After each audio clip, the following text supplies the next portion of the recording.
this reading some of your essays, there is a moment in your life when you were the mother of 6 small children, couldn't get a babysitter one day, had ambitions, writing ambitions of your own, and you went to this all-important meeting with Eavan Boland.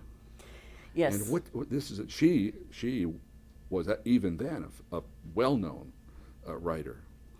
At the point of my life when I had encountered the work of Eavan Boland, I was having and rearing these six small children, and I also had a full-time teaching job. But as you say, Don, I did have aspirations of my own to write, but I just simply could not figure out a way around the problem of the 6 children and the very, very busy husband who was working in Irish industry. I just simply couldn't figure out a way how I could do it. And it used to puzzle me, how did somebody like Eavan Boland, who was my age actually, and had 2 small daughters of her own, how she had managed to, at that point, have at least three published collections.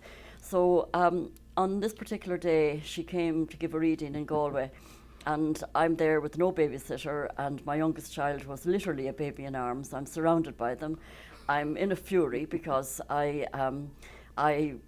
wanted to do nothing else but go to hear Eavan Boland read in a town 20 miles down the road. So in desperation, and this was now long before the time of seat belts and car seats and booster seats, I piled the whole lot of them into a small battered yellow Volkswagen and drove myself and themselves into Galway. When I got there, I sat at the back of the room, and I was very shy and nervous and embarrassed to be sitting with my clutch. And the reading was wonderful. And at the end of the reading, I had 3 of her books with me, and I said to my daughter Sarah, who at that point was about 8.5, I said, "Sarah, would you go up and ask the lady to sign these books?" So Sarah trotted up with the books to Eavan, and she said, my mammy wants to know, will you sign these books, please? And Eavan said, "Well, where's your mammy?" And Sarah said, she's over there with the rest of them and the baby. And Eavan beckoned me up, and very nervously I walked up towards her and I stood in front of her, and she said, "I'm delighted you've come to my reading." And I said, "Well, I've been admiring your work since you first published, and this was my opportunity to meet you." And I said to her, "I do have a question for you." And she looked at me quite puzzled, and I said, "Eavan, how can you be a mother and a poet?"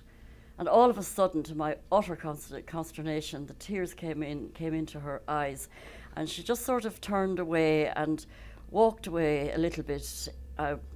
Looking back on it, I think in order to compose herself, and she came back over to me and she said, "I'll be giving a series of workshops at the Irish Writers' Centre in Dublin this winter.